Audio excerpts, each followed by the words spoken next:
Bien, chers collègues, vous êtes invités à prendre place et tant pis pour ceux qui n'ont pas compris l'opportunité de ce rendez-vous. Alors d'abord, une petite information pratique puisque nous sommes ici normalement jusqu'à 18h. Je souligne quand même que la table est chargée et qu'il y a ici 5 personnalités qui ont pas mal de choses à dire et qui sont dans des positions, à mon avis, extrêmement intéressantes pour nous apporter des contributions qui viendront enrichir à la fois la réflexion et les débats. Donc, notre rendez-vous suivant est à 19h sur le campus. Nous avons mis en place un petit plan papier qui vous est remis actuellement par Sylvie, directrice de l'OSIM depuis quelques jours.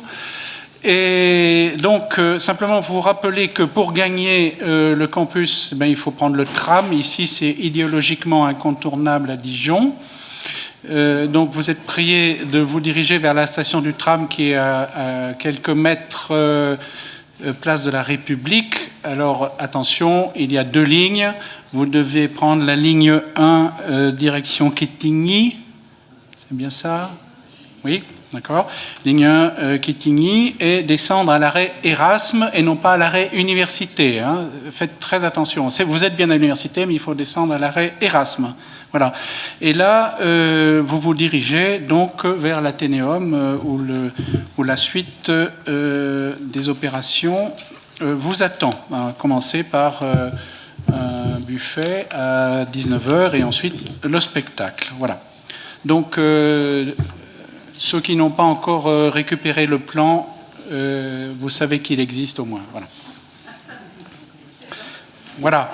Donc, attaquons sans trop tarder, puisque nous avons déjà dérivé de 10 minutes.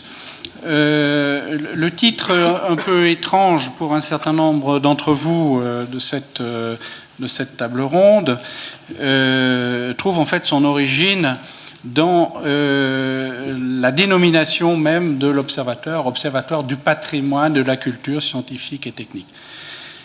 Naturellement, cette dénomination, qui date donc de l'année 2009, elle résultait de la volonté de ne rien oublier en route et de tenir compte des différentes polarités existantes au sein du patrimoine, la culture scientifique, du patrimoine scientifique et technique et de la culture scientifique et technique, donc un petit peu sans bousculer l'ordre des choses.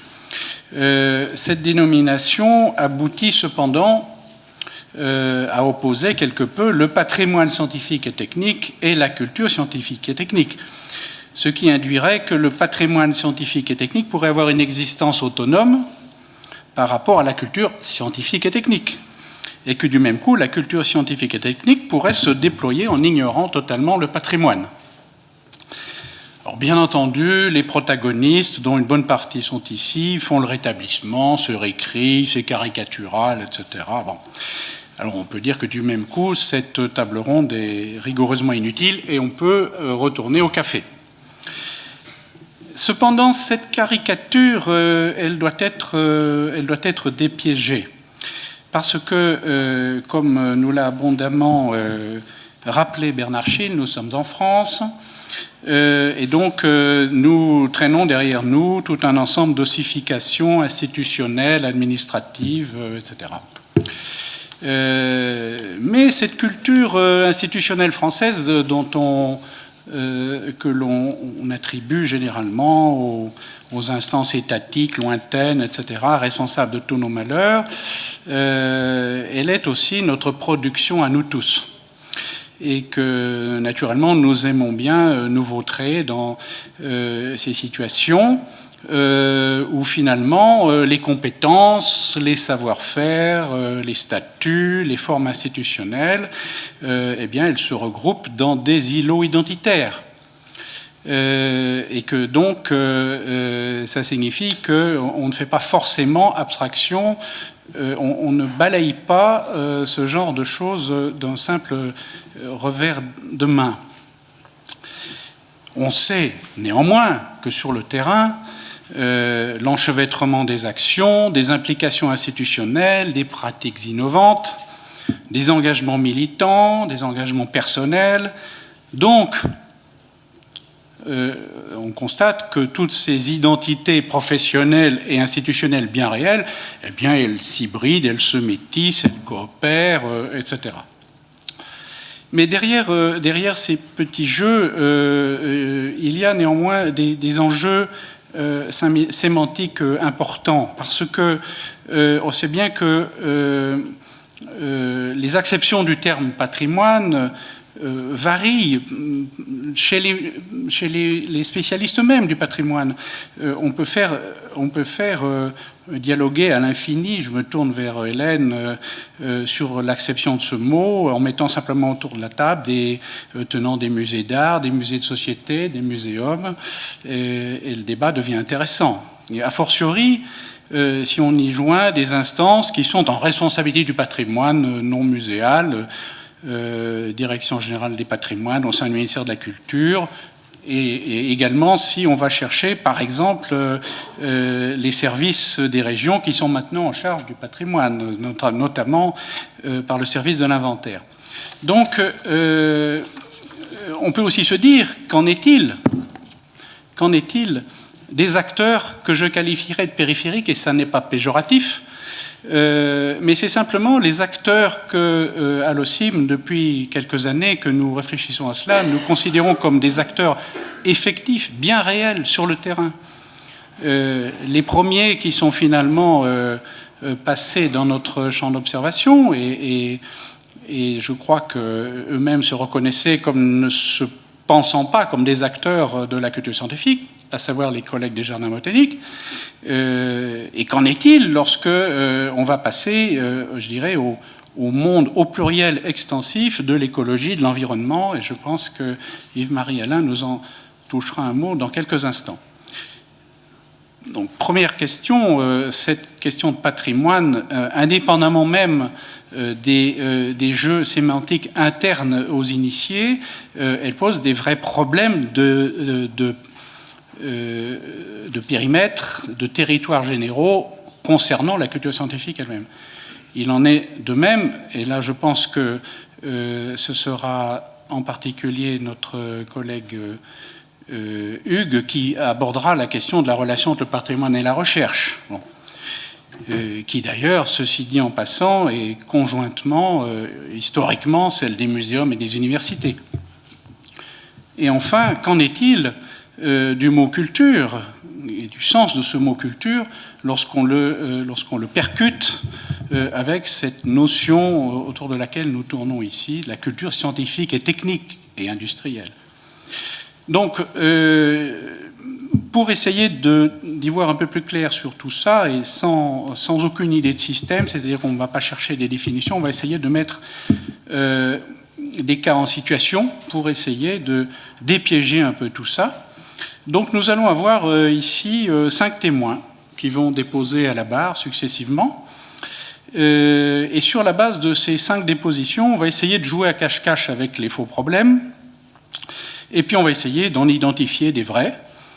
Et naturellement, nous allons le faire à partir, alors je donne un petit peu l'ordre de parole, à partir de 3 interventions que je qualifierais de larges, qui seront celles de Yves-Marie Alain, alors membre de l'inspection générale de l'environnement, mais je demanderai à chacun de préciser exactement, d'abord pour ne pas risquer de mal le faire, chacun de préciser son positionnement, comme on dit toujours, d'où il parle. Hugues Dressé, vice-président de l'Université de Strasbourg, mais qui est également directeur du Jardin des Sciences et qui est président de l'UMAC, et je crois qu'il lui appartiendra, ce sera encore mieux que ce soit lui qui explique ce que c'est que l'UMAC au sein de l'ICOM.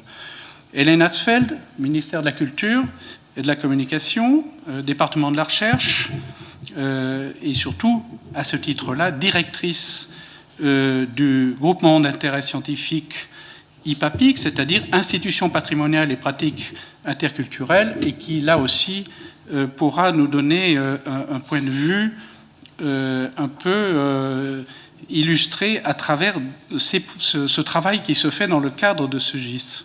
Et puis deux collègues qui vont intervenir et qui vont apporter ce que je qualifierais un petit peu, et ce dont j'ai convenu avec eux d'ailleurs, de témoignages de terrain.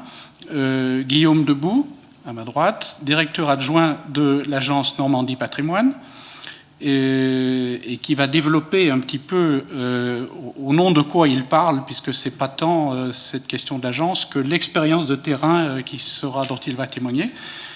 Et Luc Gommel, conservateur en chef, aujourd'hui directeur du parc Charles Darwin de Montpellier. Là encore, il nous expliquera exactement de quoi il retourne, et surtout, il nous parlera de sa trajectoire professionnelle, et qui relut plutôt avec cette problématique de l'interrogation de ce que peut représenter la notion de patrimoine. Alors, dans l'ordre, si vous en êtes d'accord, nous écouterons d'abord Yves-Marie Alain, puis nous donnerons la parole à Guillaume Debout, Hugues Dressé ensuite, Luc Gommel, et Hélène Hatzfeld terminera l'itinéraire. Madame, Messieurs, je serais heureux que vous tentiez de tenir dans un corset de 8 minutes. Bon, voilà. 8 minutes. Oui. Et que nous puissions éventuellement vous en accorder quelques plus, mais essayez de pour que nous puissions, puisqu'il est 5h moins 10, quand 5 personnes auront parlé dans une moyenne de 10 minutes, que nous ayons quand même un peu de temps d'échange avec la salle, parce que je crois que ça en vaut la peine. Voilà. En tout cas, les connaissant tous, les uns et les autres, je peux garantir que ça vaudra vraiment la peine de pouvoir échanger avec la salle. Si ce programme vous convient et que vous ne quittez pas la salle, on va peut-être donner tout de suite la parole à Yves-Marie Alain, que nous avions le plaisir d'accueillir il y a quelques jours ici, lors le cadre d'un colloque que nous avions organisé, qui était aussi une confrontation de culture entre les muséums et les jardins botaniques. Et je précise que Yves-Marie Alain a été le référent scientifique national pour nous dans l'établissement de la base de données sur les jardins botaniques. Merci. Alors, c'est vrai que j'ai été référent, et c'est un peu de cette manière-là que je suis rentré finalement un peu dans le cœur de l'OCIM, en sachant quand même, et c'est un point important, que je suis devenu référent alors que les questions avaient déjà été posées, et que si j'avais été dès le départ, un certain nombre de choses n'auraient peut-être pas été vues de la même manière. Donc je fais partie des acteurs périphériques. Et je le suis d'autant plus que, pour faire très simple dans ma carrière, j'ai d'abord été fonctionnaire territorial comme directeur du service d'espace vert, donc très productiviste finalement, et d'une certaine manière étant plus pour l'exogène et l'exotisme dans les créations d'espace que pour l'indigène. Puis je suis rentré comme fonctionnaire d'État donc au Muséum d'histoire naturelle, Muséum national d'histoire naturelle, comme directeur du Jardin des plantes, donc en charge donc des collections végétales vivantes et non pas d'herbiers, vivantes, que ce soit sur le Jardin des plantes ou sur l'Arboretum de Chéreauloux. Et pour des raisons très personnelles, j'ai quitté cette institution, cette noble institution, et je suis rentré à l'inspection générale de l'environnement, c'est-à-dire inspection mise à la disposition, tout au moins à l'époque, du ministère ou du ministre de l'écologie, inspection qui a été fondue avec l'ancien conseil général du corps des ponts, qui est devenu le conseil général de l'environnement et du développement durable. Et donc, pourquoi est-ce que je pense être un acteur périphérique dans tous les sens du terme? C'est parce que finalement, le patrimoine naturel, on n'en a pas trop parlé ni tellement abordé, si ce n'est qu'on a l'impression que dans les muséums comme dans les jardins botaniques, finalement, on a toujours traité du patrimoine naturel, c'est-à-dire finalement à la fois de ce qui est de la géologie et de ce qui est de la biologie sous des formes très diverses. Alors, comme le temps est restreint, je vais faire des grands sauts, je dirais, dans l'histoire. Et pourquoi finalement se pose-t-on à l'heure actuelle la question du patrimoine, non pas naturel, mais patrimoine biologique? Et je pense que c'est là aussi un point important à faire. Le patrimoine naturel, c'est à la fois de l'inanimé et de l'animé, il y a du non-vivant et du vivant, alors que le patrimoine biologique, de par son appellation, ne fait appel qu'à ce qui est vivant. Sachant, et c'est comme un point important, que ce vivant ne peut exister que s'il y a un patrimoine inanimé qui est justement la géologie et tout ce qui en est découle, c'est-à-dire la pédologie. Alors, le ministère, finalement, là, c'est un point important, le ministère qui a en charge cette partie du patrimoine biologique vivant, c'est le ministère de l'écologie, c'est-à-dire un ministère qui ne fait pas partie du cercle rapproché, tout au moins, de l'OCIM, et qui est donc à côté. L'autre point aussi qui est important lorsque a été traité, finalement, le problème des jardins botaniques, les jardins botaniques, et cela a été dit par la présidente ce matin, comme les muséums, ne sont pas reconnus dans le Code de l'environnement, c'est-à-dire ce sont deux mots qui n'existent pas, et donc deux systèmes institutionnels qui ne sont donc pas reconnus comme des établissements scientifiques ou à caractère scientifique par le ministère de l'écologie et qui n'ont donc pas de pouvoir pour apporter des éléments à caractère à la fois scientifique, pédagogique et autres et de connaissances au titre du ministère de l'écologie. Seul le Muséum d'histoire naturelle est reconnu pour faire la synthèse des connaissances faites par d'autres, mais n'a pas non plus un réel pouvoir. Donc je pense que c'est important de bien voir que ce patrimoine naturel est traité en dehors des instances finalement qui sont représentées ici et par un autre ministère. Alors quelle est la grande, je dirais, modification et qui fait qu'on est à l'heure actuelle sur quelque chose d'assez flou et d'assez mouvant, c'est la création. Le fait qu'il y a eu cette conférence et cette convention sur la diversité biologique, donc en 1992, et qui a modifié profondément la manière dont il fallait regarder le patrimoine vivant. Jusqu'à, je dirais, les années 80-90, le patrimoine vivant était analysé, considéré par des objets qui étaient les uns à côté des autres, c'est-à-dire que finalement on avait de la connaissance, on faisait de la taxonomie, on faisait de la nomenclature, et les objets étaient classés, répertoriés, y compris cultivés, c'était le cas des jardins botaniques, mais on se préoccupait assez peu finalement du lieu d'où ils venaient, c'est-à-dire finalement de leur milieu et de leur habitat. Or, cette convention sur la diversité biologique, comme finalement la directive européenne sur Natura 2000, il faut non seulement s'occuper des objets, mais surtout finalement de l'endroit où ils vivent, c'est-à-dire des habitats.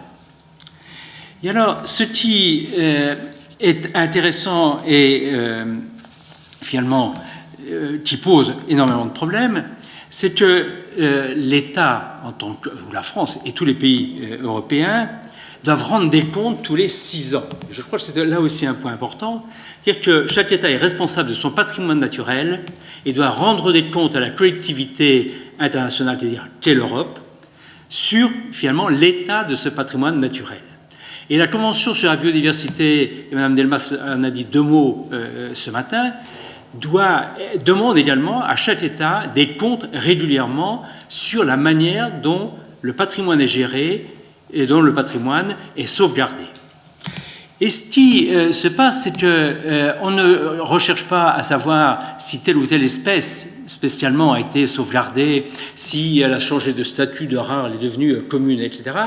On demande finalement de protéger et de connaître ce qu'on ne connaît pas, c'est-à-dire finalement de protéger des habitats, c'est-à-dire finalement des structures complexes dans lesquelles on ne connaît vraisemblablement de l'ordre de 10 à 15% des individus qui constituent ces habitats, dont on ne connaît pas la manière dont ça fonctionne réellement, dont on ne connaît pas les dynamiques et dont on ne connaît pas le devenir. Et donc, à l'heure actuelle, finalement, dans les sciences, je dirais, naturelles et dans les grandes institutions, on nous demande de protéger un patrimoine non connu, que l'on sait en devenir, que l'on sait également en mutation permanente, et que c'est cet ensemble finalement vivant et dynamique qui doit être protégé autant et sinon plus que les individus à titre individuel, c'est-à-dire finalement les objets qui constituent cet habitat, sachant qu'on ne connaît pas l'ensemble de cet habitat.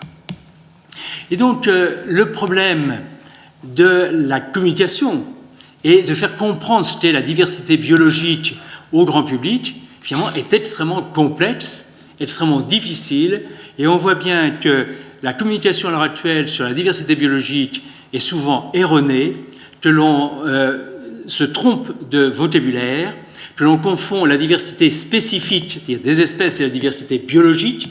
La diversité des espèces, ce sont des individus les uns à côté des autres. La diversité biologique, c'est un complexe vivant en évolution et en dynamique complète. On a oublié, on ne dit plus rien sur le fait que le climat est une notion écologique erronée, puisque finalement la nature ne peut avoir d'évolution que si elle est en déséquilibre permanent, alors que si elle atteint son équilibre, elle atteint sa mort. Donc vous voyez que l'on est sur des notions totalement différentes et que le patrimoine vivant n'est plus finalement le fait de remplir des casiers ou des cases ou des tiroirs ou de remplir des herbiers. C'est absolument nécessaire, en effet, que l'on continue à faire de la connaissance pure et dure parce que sans cette connaissance, on ne saura pas ce qu'il y a dans les habitats, mais que cette connaissance n'est plus une finalité, ce qui a été le cas pratiquement jusqu'à la fin du XXe siècle, mais ça devient un moyen de sauver d'abord le patrimoine, de le conserver et surtout de le transmettre. Et alors, parce que je vois que le temps qui m'est imparti est déjà terminé, ce que je voulais dire, il y a un autre patrimoine finalement dont le terme a été employé X fois depuis ce matin, qui est le mot paysage. Or, pour moi, le paysage n'est pas celui, celui dans lequel il est employé, entre autres paysage patrimonial. Pour moi, ça ne me dit strictement rien. Et pour plusieurs raisons, dont l'une, c'est que je suis paysagiste de formation et que donc je suis plutôt sur le paysage, c'est-à-dire finalement ce qui a été défini dans une convention européenne sur le paysage de l'an 2000, et je rappelle que dans les lois Grenelle 1 et 2, plusieurs mots n'existent pas dans ces lois. Le mot patrimoine ne figure pas et le mot paysage ne figure pas. On parle de plein de choses. Il y aura des décrets d'application qui auront des conséquences sur le patrimoine, qu'il soit bâti ou naturel. Il y aura des conséquences sur le paysage, mais ces deux mots-là ne figurent pas. Donc pour le moment, on peut considérer qu'il n'y a pas de politique de protection du paysage. Or, la Convention européenne, donc, qui a été signée par la France en 2000, que la France a mis 4 ans quand même à ratifier, il faut quand même le voir, donc, que ça ne faisait pas partie de ses priorités, définit ce qu'est le paysage. Et je pense que c'est un terme qui peut être très fédérateur pour finalement l'ensemble des acteurs. Alors le terme paysage est défini comme une zone ou un espace tel que perçu par les habitants du lieu ou les visiteurs, dont l'aspect et le caractère résultent de l'action de facteurs naturels et culturels, c'est-à-dire humains. Alors, cette idée, finalement, ou cette définition, souligne également l'idée que le paysage forme un tout, dont les éléments naturels et culturels sont considérés simultanément. C'est-à-dire que finalement, par le biais du paysage, on ne dissocie pas ce qui est d'ordre culturel et de ce qui est d'ordre naturel. Et dans le fond, tout le monde devrait pouvoir se retrouver autour de grandes notions du paysage, à la fois en termes de patrimoine, et donc de patrimoine naturel avec tout le côté de son évolution, mais également patrimoine naturel qui est le reflet d'un patrimoine historique et donc d'une culture historique, de la manière dont la France ou les Français ont travaillé leur paysage, puisque le paysage n'est pas qu'un paysage à caractère rural, mais un paysage complet dans l'ensemble, y compris urbain. Voilà, alors donc je vais m'arrêter là, puisqu'on me dit que j'ai terminé mon temps. Je voulais également indiquer, et je crois que c'est quand même important, que par exemple le patrimoine naturel de la France, au niveau de la directive européenne sur les habitats, est découpé en 4 régions biogéographiques. C'est-à-dire que finalement on a 4 patrimoines naturels dont nous sommes responsables vis-à-vis de la communauté européenne et internationale, et que donc on ne peut pas parler d'un patrimoine naturel, puisqu'on a 4 régions, et que ce qui est indigène dans une région est exogène dans la suivante, ce qui, là aussi, pose plein de questions et de problèmes, y compris avec les évolutions et le changement climatique, où on voit bien que les flores ne s'arrêtent pas à des limites administratives, mais qu'elles ont tendance à migrer ou vers le nord ou vers le sud. Quand je parle des flores, c'est parce que c'est les flores qui déterminent les habitats, mais il s'agit du monde vivant dans son ensemble. Donc on rentre dans des problématiques qui dépassent très largement celles, je dirais, de la conservation, mais là on est sur la dynamique des populations et donc sur des problèmes de patrimoine au sens large du terme, avec toutes les questions d'ordre politique, mais surtout philosophique, que cela pose. Je m'arrête. Merci.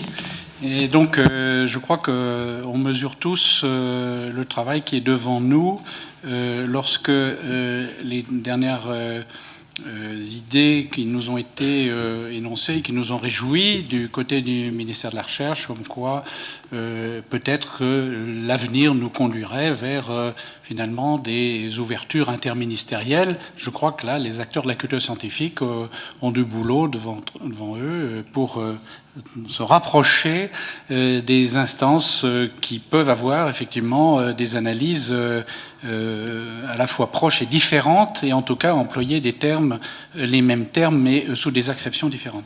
Alors je crois qu'on va tout de suite expérimenter un petit peu, peut-être, en partie, cette approche-là, à partir de l'expérience de la Basse-Normandie, menée par Guillaume Debout, qui va justement, je pense, nous développer un petit peu l'expérimentation qui est menée par vous autour d'une acception très rigoureuse et très précise du patrimoine, mais à partir du moment où d'autres acteurs se mettent à interférer, je dirais que les catégories éclatent, me semble-t-il. Tout à fait. Alors nous, on part d'une vision assez précise du patrimoine en tant que centre régional de conservation-restauration des biens culturels en Basse-Normandie. Le patrimoine, pour nous, est quelque chose que l'on souhaite conserver, donc protéger et transmettre. Pour vous expliquer un petit peu quelle est la nature de notre structure, nous sommes une association qui a fusionné avec 2 autres associations du champ patrimonial récemment, et nous allons être transformés en établissement public en début 2014. Nos 2 grandes missions sont d'une part un atelier de conservation-restauration de peinture de chevalet, donc autre sujet, et notre autre grande mission, c'est toutes les actions de conservation préventive. Donc études, audits, conseils, formation, accompagnement des institutions pour l'aide à la préservation des biens culturels mobiliers en Basse-Normandie. Dans ce cadre-là, nous avons mené pendant plusieurs années des évaluations que nous avions nommées « Une journée, un site », qui consistait à aller pendant une journée dans une institution patrimoniale pour évaluer l'état de conservation matérielle des collections de ce site. Après avoir mené pendant plusieurs années ce programme, nous avons souhaité, avec l'accord de notre conseil scientifique, changer un petit peu la vision et la manière de procéder dans l'étude de l'état de conservation matérielle des biens en Basse-Normandie, et de nous attacher à un type de collection particulier, en l'occurrence les collections que nous avons appelées Naturalia, pour englober les différents types de collections que nous avons qui ont été présentées plus tôt dans la journée. Pour nous, il était intéressant de s'attacher à ces collections, car comme vous avez pu le voir dans la présentation de l'OCIM, une université en Basse-Normandie, 3 musées de France recensés possédant des collections liées au Naturalia, un centre de culture scientifique et technique et un jardin botanique. Ça paraît assez peu pour notre région. Le Muséum d'histoire naturelle de Basse-Normandie a été détruit pendant la Seconde Guerre mondiale, et nous savions pourtant que le patrimoine lié au Naturalia était quand même très important. Avant que nous commencions l'étude, je pensais que nous aurions une vingtaine de sites détenant des collections Naturalia.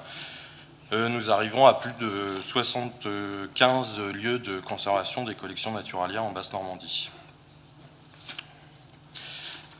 Donc un patrimoine très important. Notre but, nous, en tant que centre régional de conservation-restauration des biens culturels, c'est d'aider à la sauvegarde des collections et d'aider à la gestion de la préservation. Partant de nos missions d'aide à la gestion de la préservation, il nous fallait connaître et qualifier ces collections. Donc définir quel patrimoine est lié à l'histoire naturelle. Donc nous sommes retombés sur les mêmes catégories qui ont été présentées précédemment dans la journée. Nous avons écarté les collections vivantes, par facilité, on va dire, et puis pour une première phase du travail. Ensuite, nous sommes posé la question, pourquoi conserver ces collections? Conserver, c'est évidemment choisir, et nous avons essayé de définir quelles étaient les parties prenantes, finalement, de ces collections. Donc définir les différents intérêts, les différents usages, les différentes valeurs que l'on peut porter à ces collections.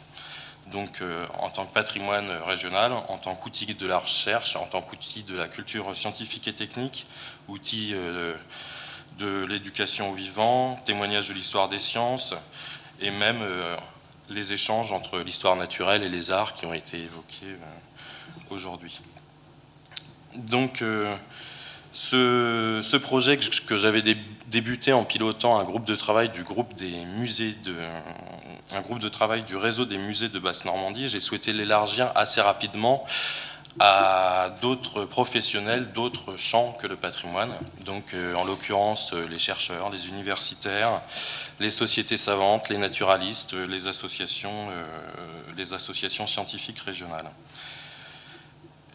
La première étape du travail, ça a été évidemment de localiser les collections. Donc comme je vous l'ai déjà évoqué, une cartographie, un panorama global. Le but n'était pas de se substituer au travail d'inventaire des gestionnaires des collections, mais d'avoir quand même une idée globale de ces collections sur le territoire bas-normand. Donc avec plus de quasiment 80 lieux de conservation de ces collections en Basse-Normandie. Donc dans des musées de France, des bibliothèques, des services d'archives, des sociétés savantes, jardins botaniques, universités, associations, collections privées, établissements scolaires et collectivités territoriales. Un patrimoine souvent caché, comme nous l'avaient montré nos enquêtes précédentes du programme d'évaluation Une journée, un site. En moyenne, pour 20% d'objets exposés dans les institutions, on a 80% d'objets en réserve en Basse-Normandie. Ce qui nous amène tout de suite à nous, ce qui nous intéresse prioritairement dans notre métier, c'est d'évaluer l'état de conservation des collections.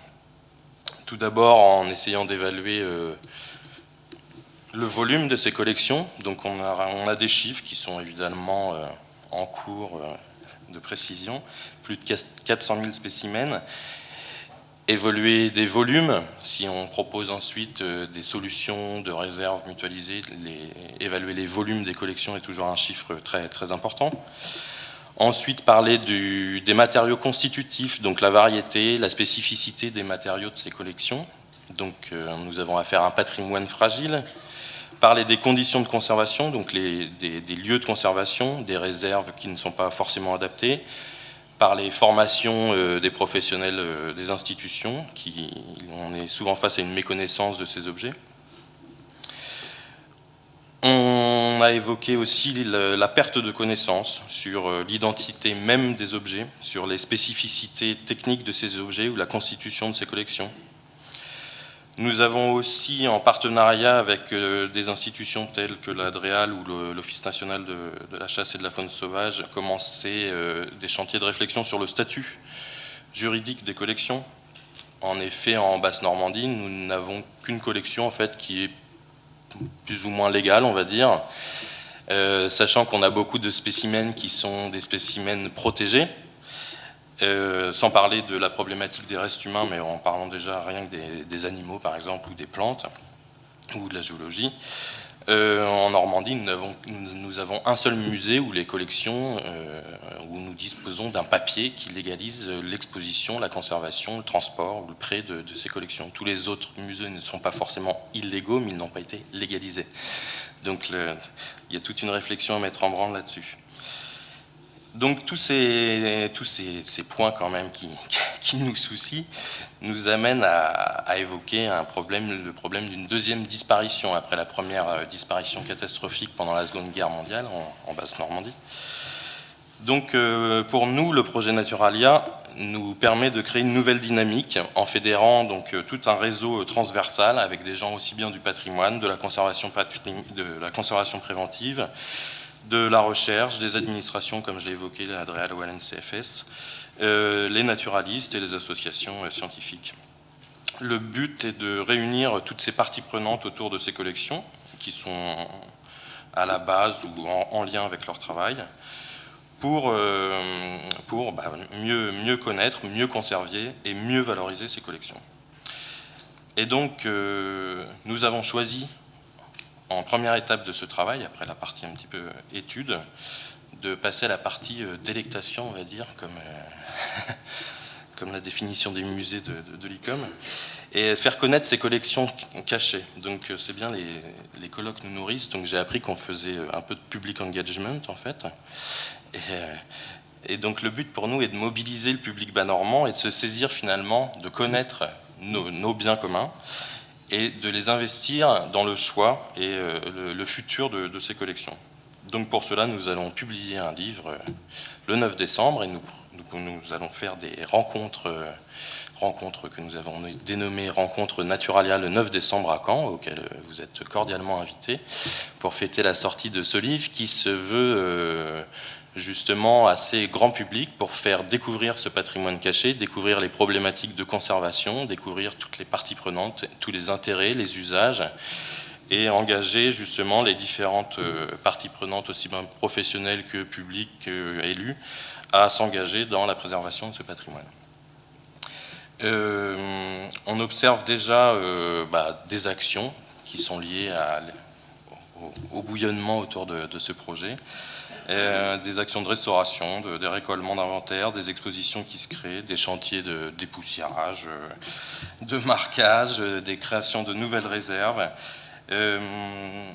Donc nous sommes vraiment heureux de voir que la mise en commun justement d'un réseau pluridisciplinaire, transversal, c'est des grands mots très à la mode, mais nous on voit sur ce sujet-là que coordonner toutes les parties prenantes autour de collections précises nous permet je l'espère, d'atteindre nos objectifs.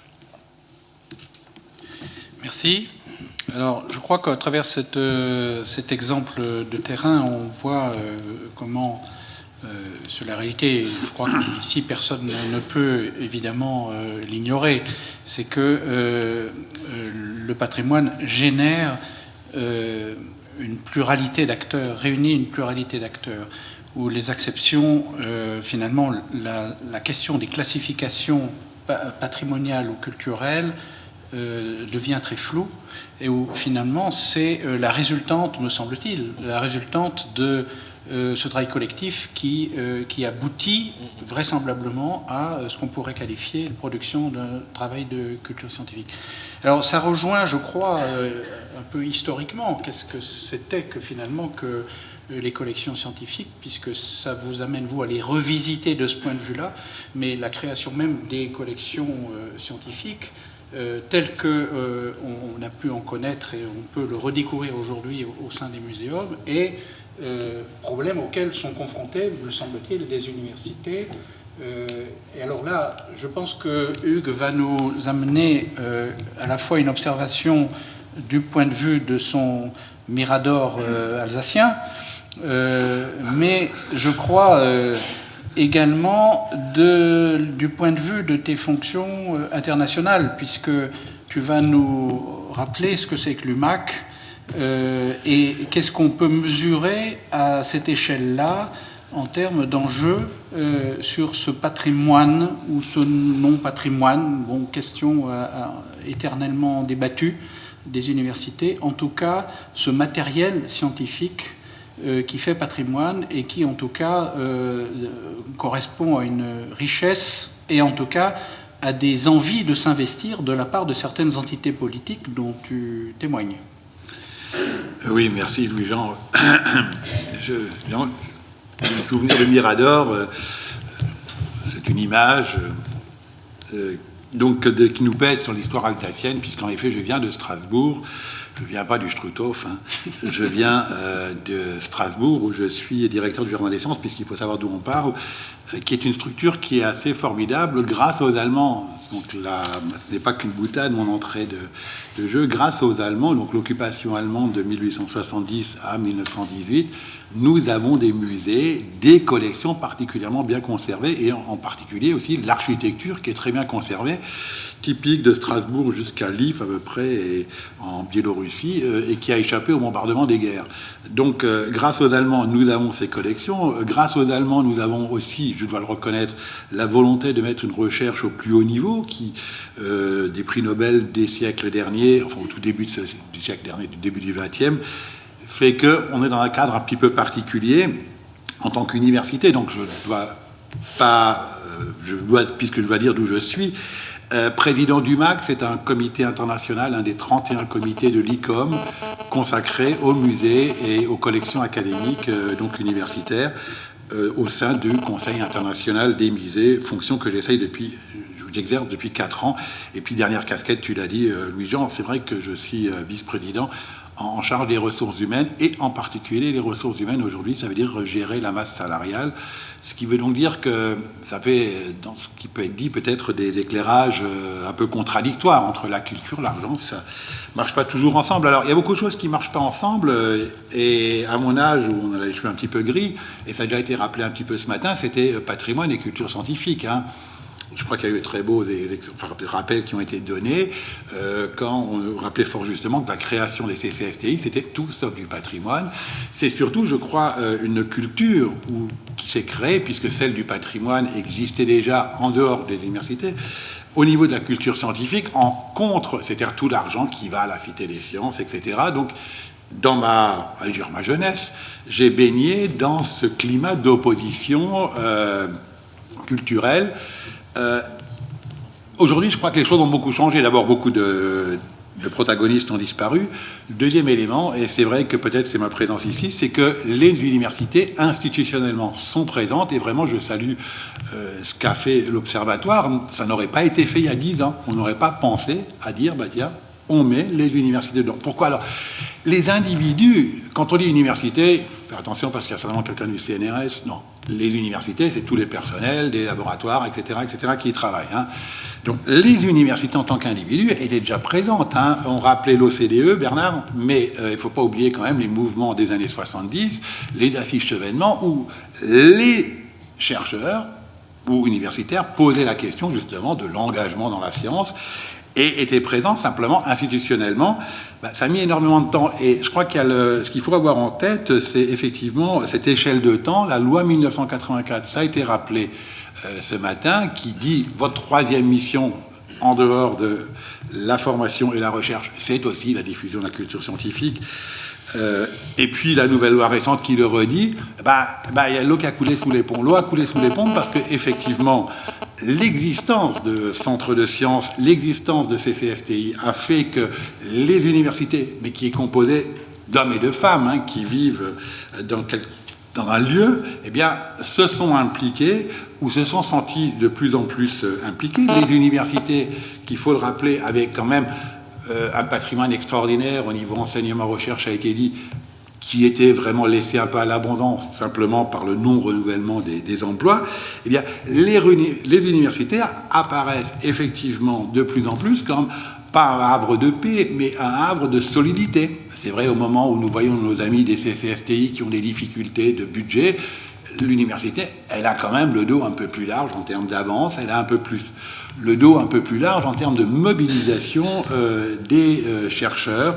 On a parlé de l'engagement, c'est vrai que les gens veulent voir le chercheur en face, et puis aussi la validité scientifique. Donc, ce qui fait que les universités s'imposent comme un partenaire, c'est reconnu ici, et je crois aussi s'imposent dans le renouveau de la conception même que l'on a du patrimoine et de son usage. Alors, il y a quelques laboratoires, moi je regrette qu'il n'y en ait pas assez en France, qui travaillent ça de façon vraiment universitaire, on devrait l'encourager.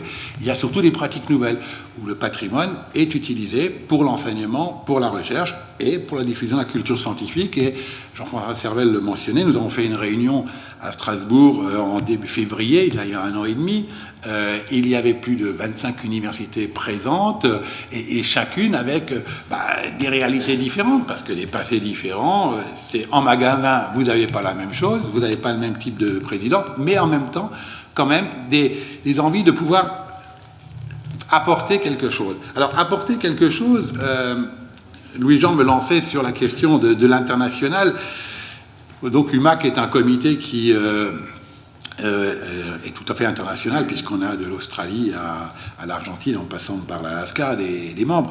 Ce que je peux dire, c'est que sur la question patrimoine et culture scientifique, en fait, si ce comité s'est créé, et comme souvent, c'est pas des spécialistes du patrimoine que sont la plupart d'entre vous que je vais le dire, c'est souvent quand les choses vont mal. Il faut quand même l'avoir en tête. La deuxième chose, c'est que j'ai un indicateur qui est simple, c'est sur la scène européenne. Sur la scène européenne, Excite, que tout le monde connaît, qui est l'association des Science Centers, et joue un rôle essentiel. Et normal, tout le monde la respecte, on a tous les gros centres de sciences. Il y a une deuxième association qui joue un rôle important, c'est UC, que peut-être la plupart d'entre vous ne connaissent pas, et c'est simplement une association européenne des organisateurs de fêtes de la science et autres activités de ce type-là. Ça a été fait, alors complètement à l'inverse de Excite. C'est 4 personnes, dont un Allemand dans sa, je ne vais pas dire sa ferme, parce que pas loin de la Forêt Noire, qui faisait des petites animations avec les jeunes, et qui a dit, voilà, je fais une association, je monte en puissance à la fin des années 90. 5 ans après, on me dit, mon brave UC, vous pouvez nous faire le livre blanc sur la diffusion de la culture scientifique en Europe. Et voilà une association qui est maintenant présente jusqu'au Caucase, est excessivement active, et y compris excessivement active politiquement dans les choix des programmes. Bon, sur Europe 2020, c'est un peu plus compliqué, mais ce que je vois, c'est que au niveau du patrimoine, je n'ai pas l'impression que l'on ait des rôles essentiels, le même rôle essentiel, et je dois le dire, cher Sébastien qui fait partie du réseau Universeum, UMAC, on n'a pas la même force. Alors, pourquoi est-ce qu'on n'a pas la même force? Parce que justement, les musées universitaires sont excessivement différents. Nous avons l'Ashmolean, dont je voyais le directeur la semaine dernière, à Oxford, avec ses 1,2 million de visiteurs, ça marche bien. Il n'y a pas de question à se poser. Celui qui a une petite collection qui survit, c'est beaucoup plus difficile. Alors, qu'est-ce qu'on peut donner comme exemple concret d'avancée? Alors, je prendrai simplement des exemples récents. C'est ce qui se fait en Allemagne. Alors, quelqu'un a dit en Allemagne, ils organisent très bien les choses, ils veulent être les meilleurs.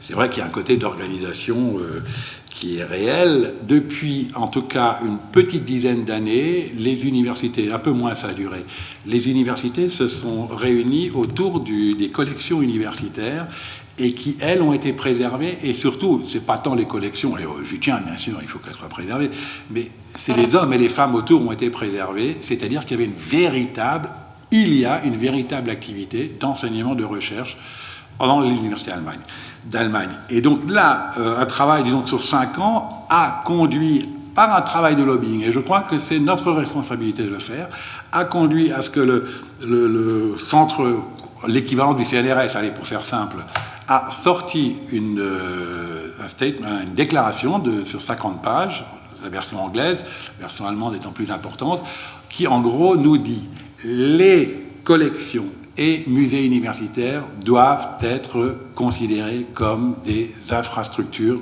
de recherche.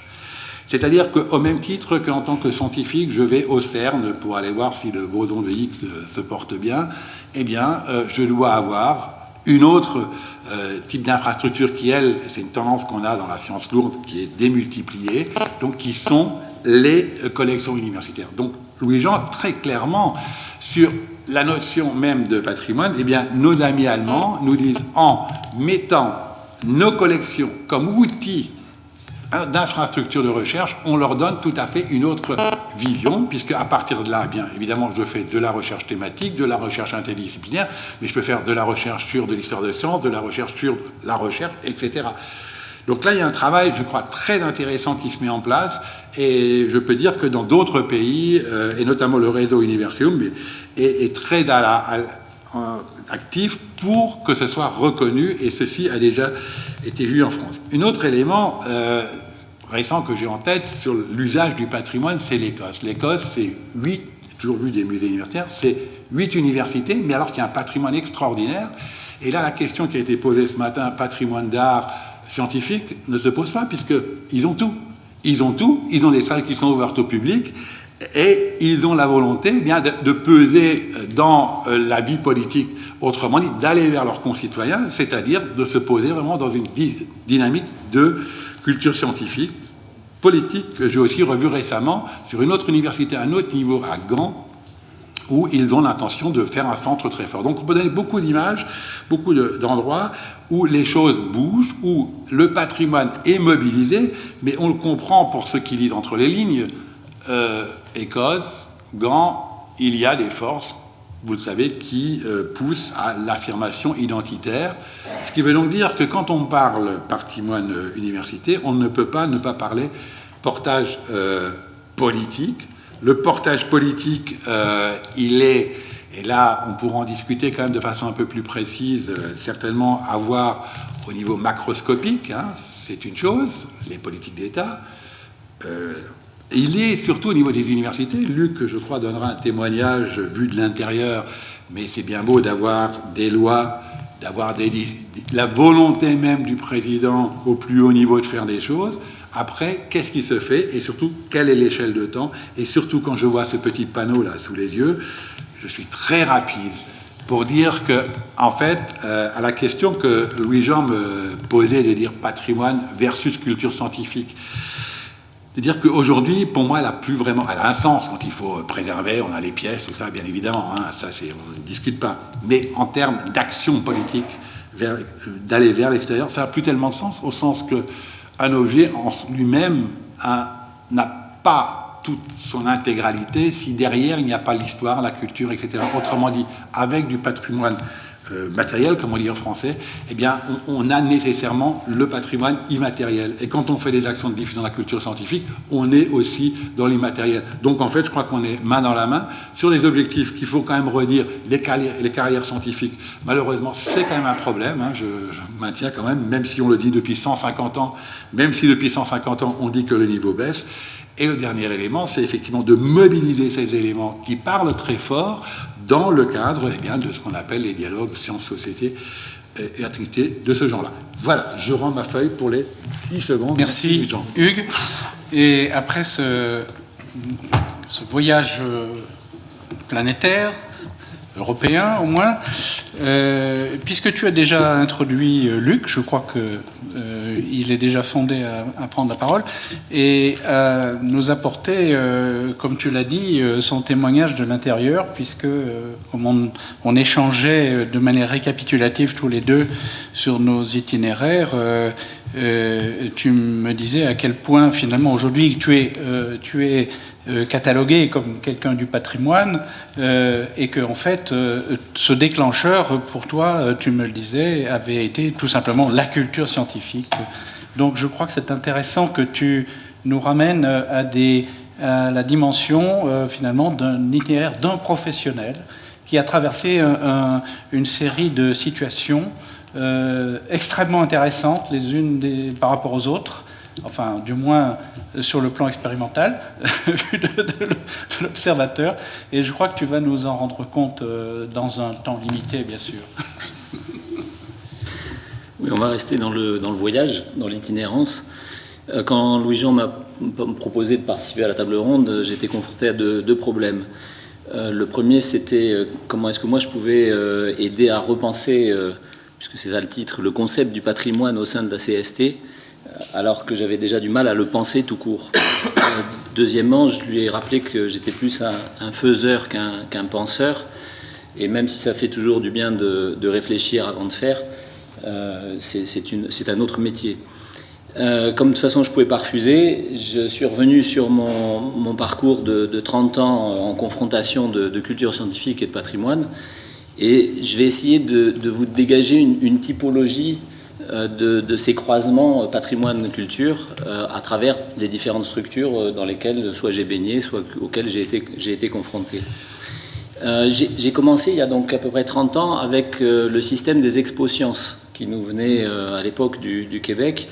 Et c'était la grande époque du lancement de la culture scientifique et technique en France, avec l'époque donc des Curiens, des Marie-Noël Favier. C'était le temps où l'État jouait un rôle réel d'organisation du territoire et d'irrigation du territoire.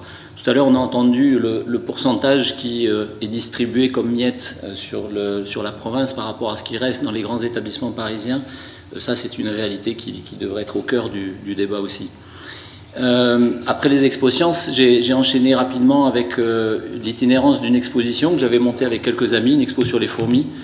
Et cette expo, malgré son thème biologique, elle a fonctionné surtout dans les CCSTI qui étaient en train de se mettre en place. Donc il y avait des boîtes vides qui se créaient un peu partout dans les grandes villes de province. Et puis il fallait remplir ces boîtes vides. Et mon expo est arrivée par hasard, opportunément, à ce moment-là. Et donc cette expo a tourné pendant 15 ans et j'ai pu découvrir 15 CCSTI différents en France, en Suisse et en Belgique. C'est là d'ailleurs que j'ai rencontré Louis-Jean, puisque cette expo est allée à Chambéry à l'époque où il était responsable d'un de ces CCSTI. Et avec le recul, bien heureuses ces structures qui vivaient sans charge de patrimoine. J'y amenais moi un patrimoine un peu particulier, puisqu'il s'agissait de fourmis vivantes, qui étaient difficiles à appréhender pour certains d'entre eux. En parallèle de l'itinérance de cette expo, j'ai eu la chance de créer le premier insectarium en France sur le modèle que j'avais découvert à Montréal. Le Québec m'a beaucoup inspiré. Et alors, quand je dis en France, en fait, c'est en Alsace, donc je ne sais pas si c'est la France complètement au nord, mais donc il s'agit en fait d'un premier mini-zoo qui rencontrait un lieu culturel. Et de cette première expérience a dérivé une deuxième un peu plus grosse, qui est Micropolis dans l'Aveyron, qui elle a bénéficié, contrairement à l'insectarium alsacien, de vrais financements de collectivités locales, puisque le Conseil général de l'Aveyron avait décidé de mettre 15 millions d'euros dans cette création ex nihilo sur une colline où il n'y avait absolument rien. Sans patrimoine du tout. On a acheté quelques insectes épinglés pour constituer une collection, mais qui est une collection uniquement de monstration. La troisième structure, c'est le Naturoptère à côté de l'Armas de Jean-Henri Fabre à Sérignan-du-Comtat, dans le Vaucluse. Et c'est comme ça que je suis devenu un faiseur plus qu'un penseur. À l'occasion de l'organisation d'une des premières fêtes de la science en 93-94, j'ai découvert le muséum le plus pourri de France, celui de Nîmes. Et les conservateurs qui étaient m'ont paru tellement désespérés que je me suis dit il faut faire quelque chose. Et j'ai eu envie de le rénover. C'est comme ça que je suis devenu conservateur en fait. J'ai passé le concours, pas vraiment intéressé par le métier, mais surtout par le projet de la refondation d'un muséum complètement effondré. Il y avait un préalable, à part le concours, c'était qu'il fallait suivre une formation qui a été faite au Muséum de Paris. Alors je vais rester discret pour une fois sur la qualité de cette formation. J'en pointerai pour une fois aussi un des deux seuls éléments positifs de la formation en question, qui était que j'ai été obligé à faire une itinérance dans 10 muséums de province. Et c'est comme ça que j'ai découvert de l'intérieur. Après avoir découvert de l'intérieur le monde des CCSTI, j'ai découvert le monde des muséums de province. Il y a 3 témoins dans cette salle de cette découverte, une ancienne conservateur du Muséum de Marseille, un ancien conservateur du Muséum d'Orléans, et puis on est à Dijon et j'ai eu beaucoup de plaisir à découvrir le Muséum de Dijon. J'ai fini par atterrir à Nîmes, donc comme responsable d'établissement, et là j'ai découvert les joies de la gestion d'un patrimoine sans moyens sérieux, mais par contre avec un lieu d'expression culturelle, puisque le muséum créé à la fin du 19e était ouvert et avait un certain public, un public intéressé par la matière, et avec une vraie mission, alors le mot est un gros mot maintenant, mais d'éducation populaire. Dans une ville comme Nîmes, c'est une notion importante. Après 7 ans donc, au Muséum de Nîmes, une mauvaise élection a amené une mauvaise majorité municipale à un mauvais moment où les conservateurs d'État devaient choisir entre devenir territoriaux, donc s'asservir à la puissance locale, ou rester d'État, et j'ai fait ce choix. J'ai basculé donc à l'université Montpellier 2, où là, je me suis retrouvé confronté à un patrimoine énorme, le deuxième herbier de France, 4 millions d'échantillons, 6 étages, une personne pour s'en occuper, des collections de paléontaux. Alors les collections d'insectes avaient déjà disparu, donc au moins j'avais pas ce problème-là. De l'astronomie, de la physique, tout ce qu'on trouve dans une université, et évidemment avec plein de personnel pour s'en occuper, c'est-à-dire moi et moi-même au départ, plus quand même heureusement quelques chercheurs qui, plus ou moins à la retraite, se passionnaient pour ce patrimoine et avaient essayé de le sauver. Les moyens étaient là au départ, grâce à des lignes spécifiques fléchées, des contrats quadriennaux, l'époque où l'État influait un peu sur la politique des universités. Et donc il y avait des lignes pour le patrimoine et la culture scientifique, et par chance je suis arrivé à ce moment-là, ces lignes existaient, j'en ai bénéficié sur 2 quadriennaux, et puis les lois Sarko, l'autonomie, machin, tout ça là, l'université en perdition pour ce qui était de celle dans laquelle j'étais, la disparition du financement, des bonnes intentions au niveau présidence évidemment, mais dans la réalité des déficits énormes qui font que maintenant on taille à coups de... c'est plus du sabre, c'est bien au-delà du sabre, et j'ai vu se défaire tout ce que j'avais essayé de faire pendant 5-6 ans. Donc là, j'ai pas du tout la même vision que l'exception alsacienne. J'ai la vision méditerranéenne, et on pourra y revenir aussi, la disparité d'une région à l'autre, la différence d'implication des conseils régionaux dans la culture scientifique. On pourrait parler aussi des pôles, je sais plus comment ils s'appellent, les pôles territoriaux, je sais pas quoi là. Chez nous, ça a été une catastrophe. La disparition de la seule structure qui avait commencé à s'organiser autour de la culture scientifique au niveau régional, a été flinguée par la mise en place du nouveau système. Ce constat est un peu désolant, mais j'ai eu la chance, dans mon malheur, de me voir proposer la direction d'un zoo, ce qui était complètement à l'opposé de mes intentions premières, qui étaient de proposer la création d'un musée des sciences à Montpellier à partir du patrimoine universitaire. La ville m'a dit, bon, politiquement, on ne peut pas trop suivre cette proposition. Et ils m'ont dit, par contre, on a un problème avec le zoo, est-ce que tu veux bien le diriger? J'ai décliné d'abord, m'estimant pas complètement compétent. Et puis finalement, j'ai signé à mi-temps pour faire de la pédagogie, et je me suis retrouvé donc, par la force des choses, à la tête du zoo. Donc j'ai retrouvé en fait les collections vivantes de mon point de départ, un patrimoine naturel, parce que c'est un zoo dans un espace naturel très intéressant, avec donc un vrai lieu, un vrai public, 700 000 visiteurs par an sans faire d'efforts, et puis les moyens d'une collectivité qui a compris que son zoo avait besoin d'être rénové et qui va mettre les paquets de millions que je n'avais jamais réussi à débloquer sur les projets de l'université montpelliéraine. Et c'est comme ça que, voilà, maintenant je suis, c'est marqué directeur du parc Darwin, c'est un peu par accident. C'est bon, j'ai presque fini. 2 éléments pour alimenter le débat. On peut penser et repenser pendant des années, mais Hugues l'a dit tout à l'heure, rien de sérieux ne se fait sans moyens, et donc sans intention politique, qu'elle soit nationale ou locale, ça c'est une réalité de terrain. Le deuxième élément, moi qui ai dû changer de métier à chaque fois que je devenais à peu près opérationnel sur une question, je peux témoigner du coup de la nécessité d'avoir de vrais professionnels, aussi bien de la conservation que de la culture scientifique, de la médiation, non pas pour penser, mais pour gérer ou pour faire. Voilà ce que je pouvais apporter au débat. Et je garde un certain nombre de questions ou de points à compléter pour le débat avec la salle, si ça vous intéresse.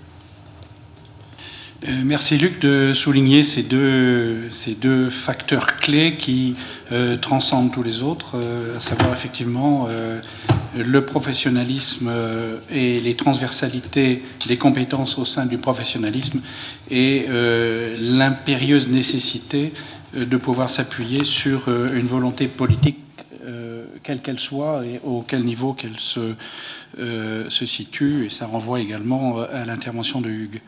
Alors voilà, on va voir comment finalement Hélène, du point de vue de son de son groupement d'intérêt scientifique observe de son côté, puisqu'on est dans les journées de l'observation, observe un peu tout ça, et comment finalement, quels échos elle trouve dans ces quelques témoignages, réflexions, études de cas, enfin cas concernant cette mixité patrimoine, culture scientifique, quels échos tu peux trouver dans ton activité de recherche et quelles pistes ça pourrait ouvrir? Merci Louis-Jean. Bon, comme les autres, je vais d'abord dire d'où je parle, et je dirais peut-être pour vous décevoir, mais que je ne parle ni du patrimoine, ni de la culture scientifique et technique. Parce que ma formation première, c'était lettres classiques, et puis je suis devenu chercheur en sciences politiques. Mais actuellement, je suis chargé de mission à la recherche, donc à l'animation en fait de la recherche, au ministère de la Culture, mais pas à la Direction générale des patrimoines. Je suis au secrétariat général, à l'ancienne MRT, pour ceux qui ont connu, qui s'appelle maintenant Département Recherche, Enseignement supérieur et Technologie. Donc là, j'ai développé un programme de recherche qui s'intitule Pratiques interculturelles dans les institutions patrimoniales.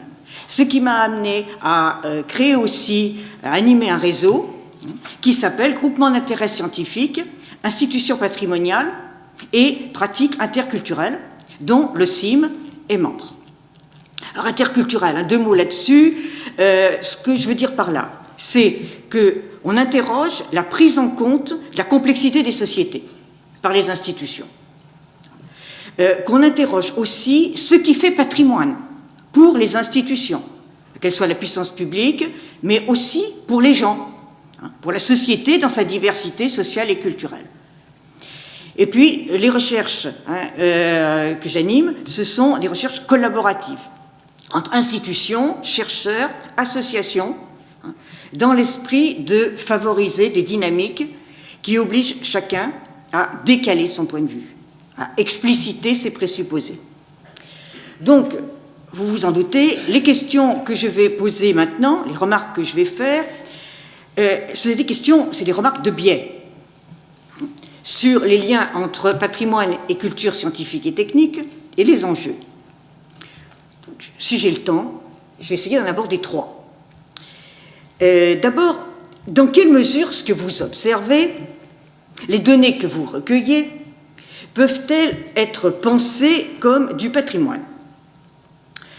Ce que j'ai senti un peu dans la journée, c'est qu'il y avait bien deux domaines, culture scientifique et technique et puis le patrimoine, deux regards, mais qui ont un peu tendance à se tourner le dos et qui, d'une certaine manière, craignent chacun d'être déviés de côté qu'ils n'aimeraient pas trop. Du côté du patrimoine, je le comprends très bien. En effet, c'est une notion très forte en France.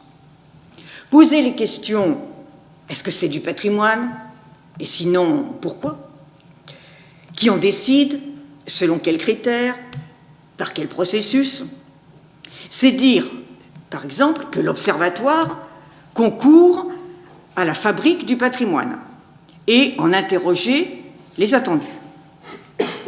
Ce processus, qu'on appelle processus de patrimonialisation, il en a été question ce matin, c'est celui qui désigne, qui classe, qui légitime ce qui peut relever du patrimoine et les instances ou les personnes qui sont habilitées à le faire.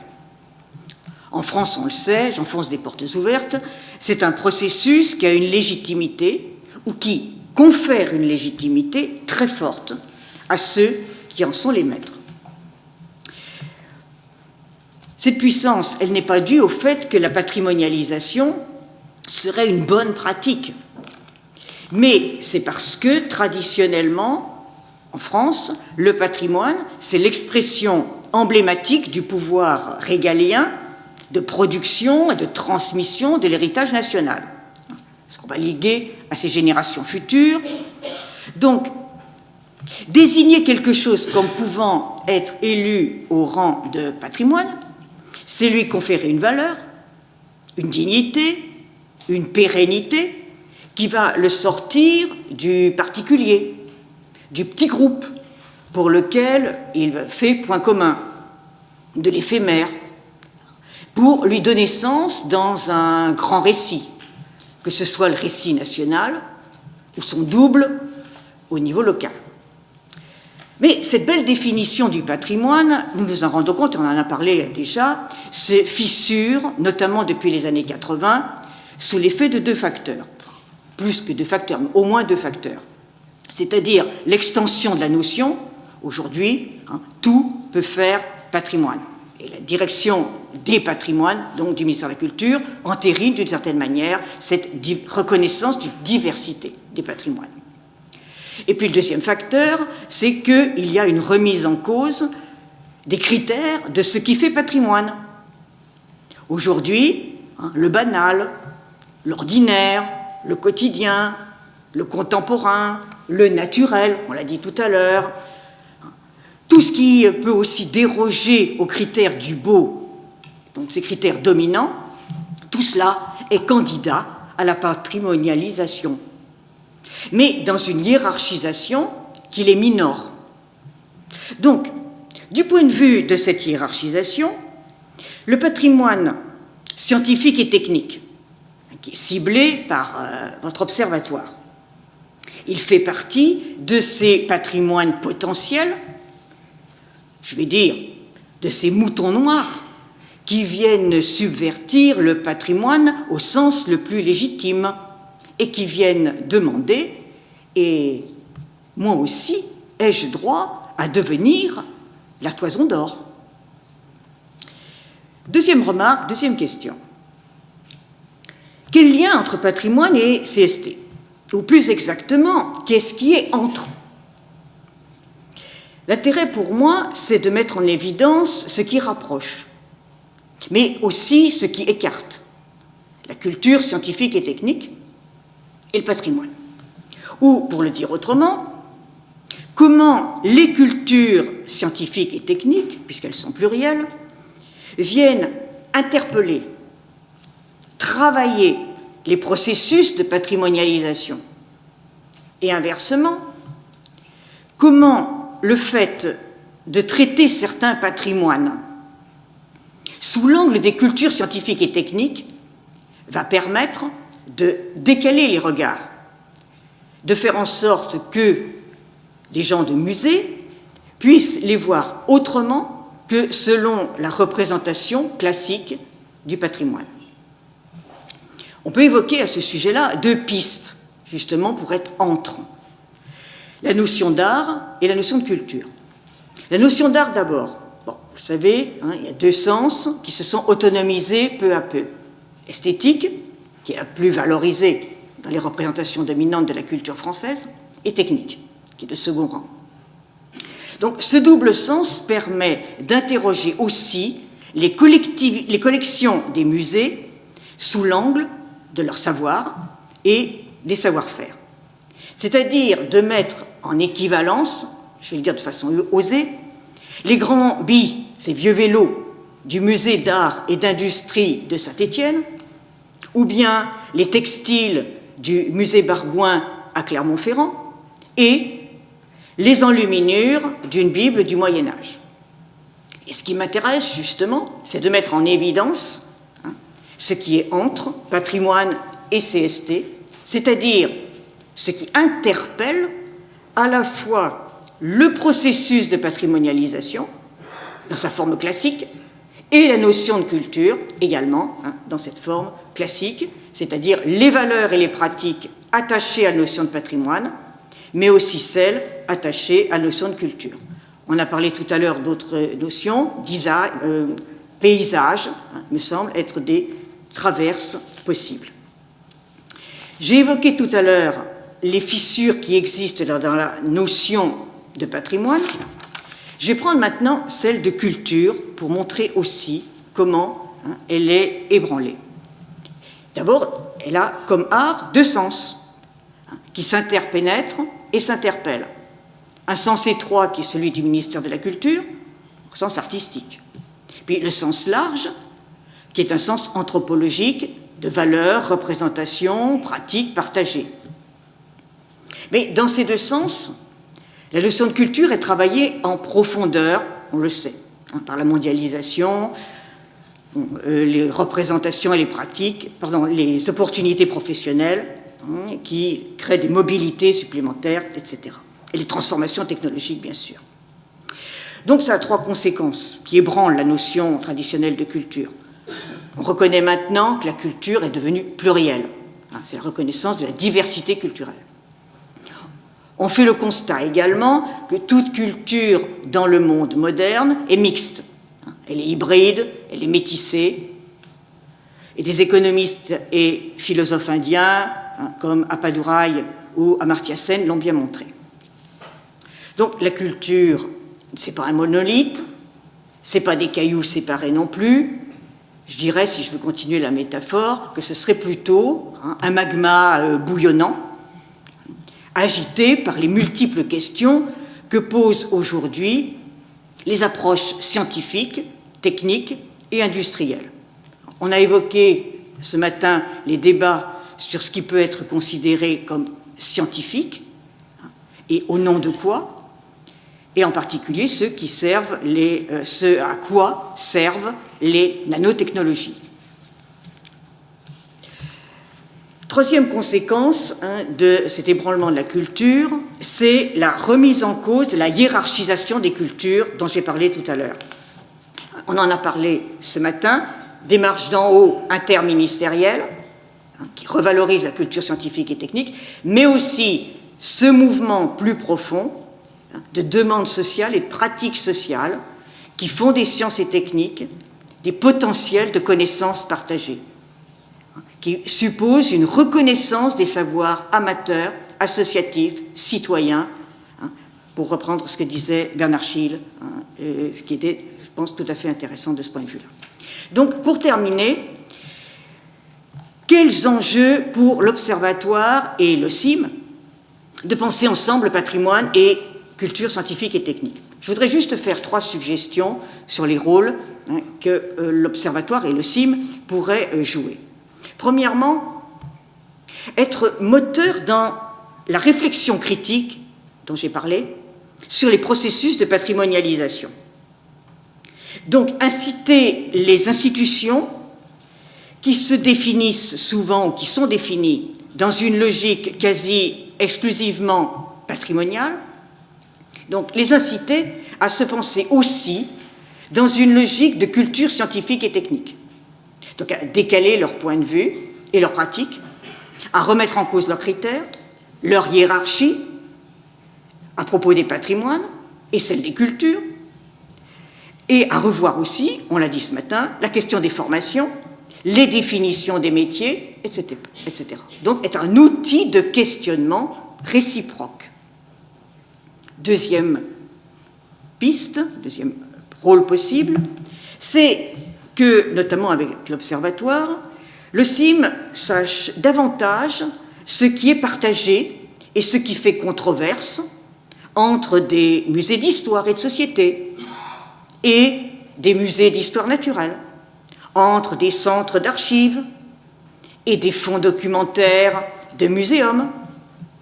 Et tout ceci à la lumière du brouillage de repères qui existe, de l'inadéquation des catégories dont on a parlé.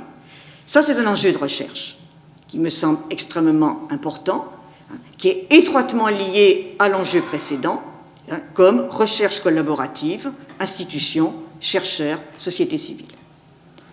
Et enfin, il s'agirait pour moi, pour le CIM, je veux dire, de prendre place comme acteur dans les débats sociétaux et politiques qu'impliquent les questions qui ont été posées depuis ce matin. Prendre place comme passeur entre des approches culturelles, comme traducteur entre des logiques et des imaginaires, entre des rationalités et des sensibilités différentes. Donc d'être un acteur dans le partage des savoirs, dans ces recherches collaboratives qui permettent une interpellation réciproque. Voilà, c'est donc ce rôle d'interprète, de fédérateur et de force de légitimation qui me semble être un rôle majeur que peut jouer l'Observatoire et à travers lui le CIM, tout cela en partant d'observations faites localement ou en transversal. Merci.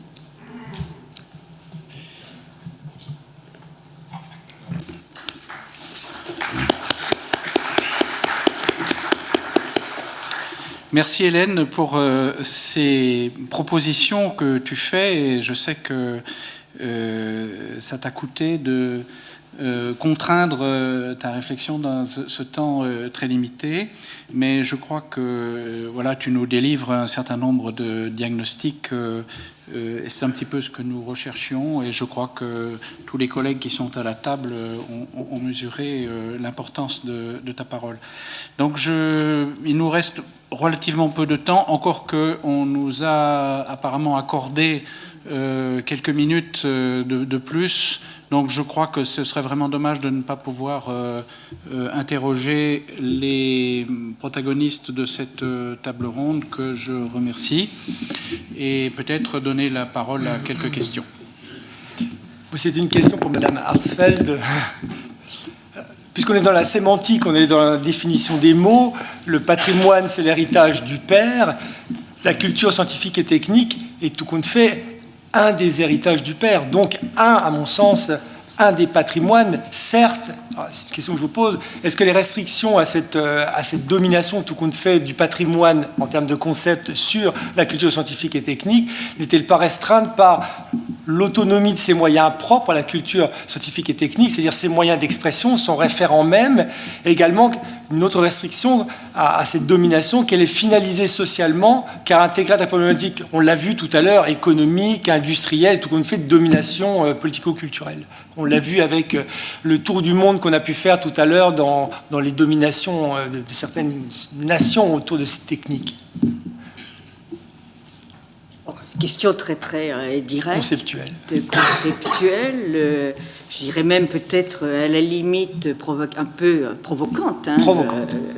Voilà. Alors, moi je dirais simplement que dans notre société d'aujourd'hui, il est quand même évident que cette culture scientifique et technique prétend être à la source de tout ce qu'on a évoqué, qui est la transformation du monde, et que de ce point de vue-là, elle est en train d'acquérir une forme de légitimité qui est justement dans son questionnement par rapport à ce qui peut paraître comme plus figé, qui est cette notion de patrimoine. Il était évoqué tout à l'heure par l'une des personnes, je mets simplement ma main en direction de la personne qui parlait, sur le fait qu'il y avait un débat sur la capacité de la culture scientifique et technique à continuer dans la même logique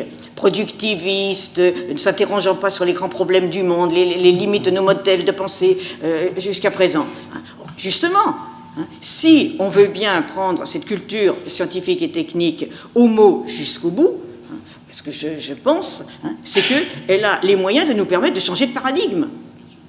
Et donc, de renverser les modes de pensée et de pratique qui leur sont liés, justement parce qu'elle est ancrée dans, à la fois, dans ce qui fait aujourd'hui la transformation et la production de nos énergies, de nos moyens technologiques, industriels, etc. Donc moi, je pense que c'est là qui est important. C'est cet outil de questionnement qui est dans la culture scientifique et technique. C'est que je ne prends ni le patrimoine ni la culture scientifique et technique comme des en soi, mais toujours comme des outils de questionnement par rapport à nos modes de pensée, les remettre en cause et appeler à les décaler, comme je l'ai dit. Merci.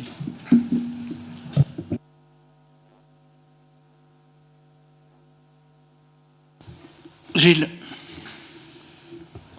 Oui, je réfléchis en même temps que vous à la notion de patrimoine. Gilles, le président du CCSTI, ancien président de l'Université de Bourgogne. Ok, mais c'est pas pour ça que j'interviens. Oui. Non, mais c'est pour te situer par rapport aux personnes qui ne te connaîtraient pas. Ce que je voulais dire, c'est est-ce qu'il n'y a pas aussi, dans ce début du XXIe siècle, à s'interroger sur d'autres formes de patrimoine qui seraient des patrimoines virtuels, un peu violents par l'informatique, par la fiction, par ce monde virtuel, etc. Et au fond, est-ce qu'il n'y a pas à élargir encore aujourd'hui la notion de patrimoine pour non seulement se limiter à notre nature ordinaire ou à nos objets ou à notre intelligence, comme le faisait Hugues, mais aussi à voir tout le processus d'invention, de réflexion totalement virtuelle, fictive, que l'on peut avoir à partir de la science. Et peut-être qu'il y aurait, vis-à-vis des jeunes, une autre forme d'impact, puisqu'ils, comme presque tous, sont en train de manipuler des tablettes où il y a des mondes que je ne connais pas d'ailleurs, hein, qui circulent.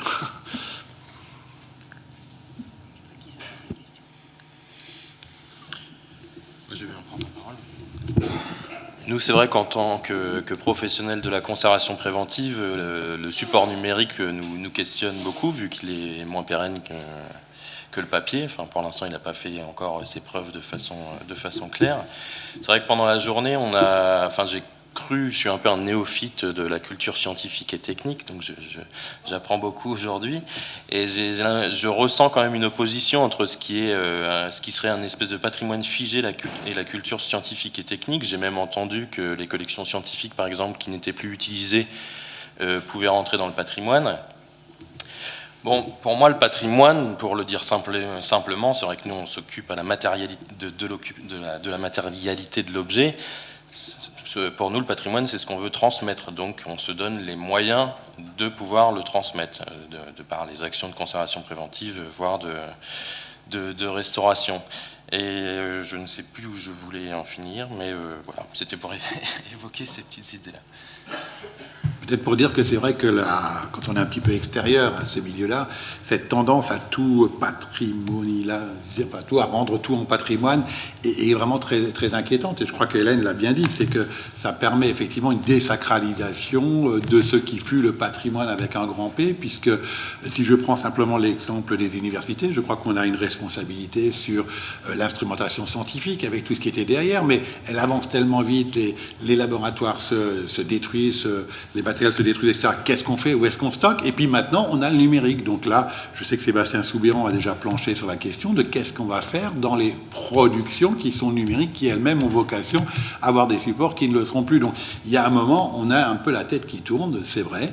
Je crois qu'il y a un travail à faire à la fois, et c'est pour ça que je salue évidemment, fondamentalement, le travail de recherche qui doit être carré, qui nous permet de voir un tout petit peu plus loin que simplement de répondre de façon affective. Parce que ce qu'on voit, c'est que dans cette mise en... ce qui devient patrimoine, c'est souvent des rapports de force locaux pour des raisons qui, en fait, certainement vont être transmises. Ça transmettra quelque chose, mais surtout, il y a un petit rapport de force, j'ai marqué des points, pour des raisons diverses et variées. Donc cette réflexion générale, oui, on doit l'avoir, oui. Serge ?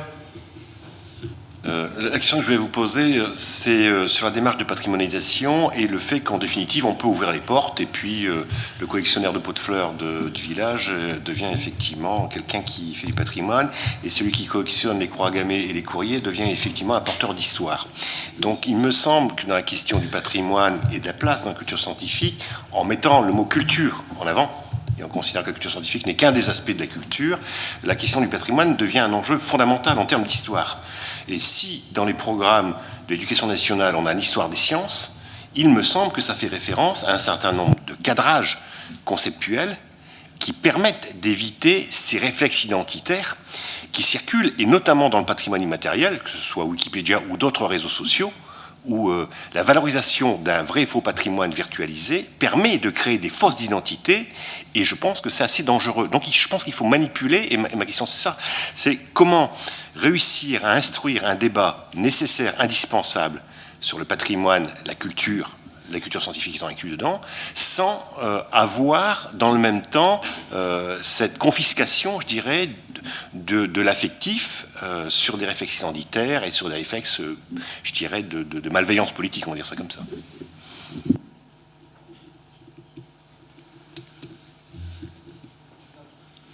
Je ne suis pas en mesure de vous répondre, mais je voulais quand même attirer l'attention sur le fait que le grand débat à l'heure actuelle sur le patrimoine naturel ou biologique, il est de même niveau. Parce que les tenants, finalement, de ce qui est indigène, pour ceux qui sont, et ceux qui sont les tenants, finalement, du patrimoine, y compris historique, de tout ce qui a été amené en termes de végétaux ou d'animaux extérieurs, est un vrai débat. Et si on relit les lois Grenelle 1, il n'y a qu'une partie qui a été prise en compte, c'est-à-dire, finalement, le patrimoine indigène, et donc le réflexe identitaire. Or, qu'est-ce qu'une plante indigène? C'est extrêmement difficile à définir. Et on ne peut pas aller jusqu'à certains groupes écologistes allemands qui ont passé au lance-flammes toutes les rénovations finalement de la Ruhr, considérant que tout ce qui avait été planté était exogène. On ne peut pas aller, comme en Afrique du Sud, aller brûler aussi au lance-flammes toutes les plantes qui sont considérées comme non indigènes. Donc je crois que ce problème, je dirais, qui est sur d'autres sujets, se pose de la même manière à l'heure actuelle sur le problème de la nature, de ce que l'on doit conserver, sur les habitats, sur leur dynamique. Et je le dis parce que je l'ai déjà dit, beaucoup finalement de naturalistes sont des fixistes. Finalement, ils veulent retrouver ce qu'ils ont trouvé il y a 30 ans, 40 ans dans tel endroit. Alors que les habitats se sont modifiés, les conditions, je dirais, climatiques globales se sont modifiées, les conditions d'environnement se sont modifiées. Donc je pense que c'est un débat qui dépasse très très largement, je dirais, le patrimoine au sens culturel ou au sens du ministère de la Culture, et qui a déteint, enfin déteint je ne sais pas, sur le patrimoine naturel. Je rappelle quand même que Mein Kampf a comme base de l'écologie, c'est l'écologie à partir de l'écologie. La notion d'espèce pure est une notion d'écologie du XIXe siècle, scientifique, qui a été manipulée pour en faire ce qui est devenu. Donc je crois que dans tous les domaines, il faut être très très prudent sur d'abord les vocabulaires et ensuite la manière dont on les appréhende. Parce que c'est vrai que, et puis je m'arrête là-dessus, on pourrait aussi parler, lorsque les langues vernaculaires disparaissent, qu'est-ce qui disparaît? Est-ce que c'est quelque chose d'identitaire ou est-ce que c'est la diversité finalement des humains qui disparaît par la disparition d'une langue vernaculaire? Je pense que là aussi, on aurait des questions à se poser. Je parle, y compris en France, de l'ensemble des patois qui avaient des mots qui permettaient, entre autres sur un certain nombre de techniques, d'avoir des relations avec un vocabulaire. Donc, je dirais que c'est un problème très large et que le monde naturel n'est pas en dehors de cette problématique. Je crois qu'on va mettre fin à cette séance. Je vais remercier très chaleureusement tous les intervenants qui ont accepté de se soumettre à cette règle de la limitation du temps de parole et vous remercier de votre attention en vous donnant rendez-vous donc pour ceux qui ont pris l'option donc de se rendre sur le campus à 19h via le tram en respectant scrupuleusement la fiche qui vous a été remise et en ne vous trompant pas de ligne.